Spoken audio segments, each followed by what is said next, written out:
8-tier prepping.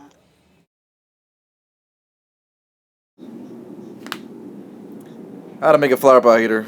This is good for situations where you might have lost power or have to go in the doghouse / garage by the girlfriend. First, you'll need to find yourself a flower pot. Now you're in business. Drop the bolt in, washer, nut, start screwing. Keep in mind that stealing from the girlfriend can result in sleeping in the garage. Thank you for that.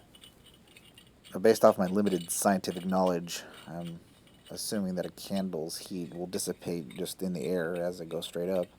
But this is able to catch it, well, if you close the holes like this, and it's able to produce the heat, radiate out, convect, I guess is the proper term. Here comes the second flower pot. Washer, nut, start screwing again. Look at the progress we're making. But wait, where are we going to find 2 candles? This is why I'm always in trouble.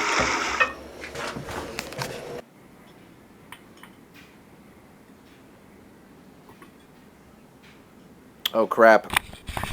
Here are a few shit at the fan situations. Luckily for me, I am prepared with my very own space heater.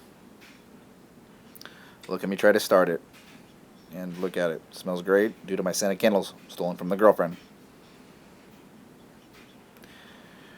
Mistake number 1, candle outage. You have to raise the pot.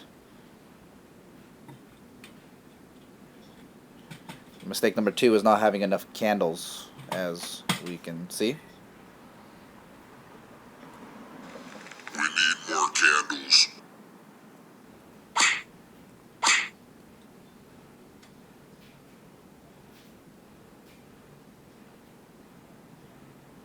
Light. Sorry, not much commentary during this part. Squeezing the 2 boxes together. Starting timer.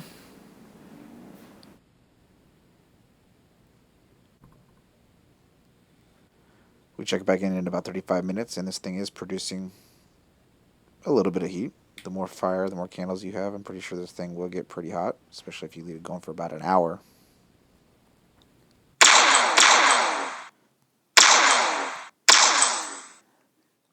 And this is how you make a flower pot heater.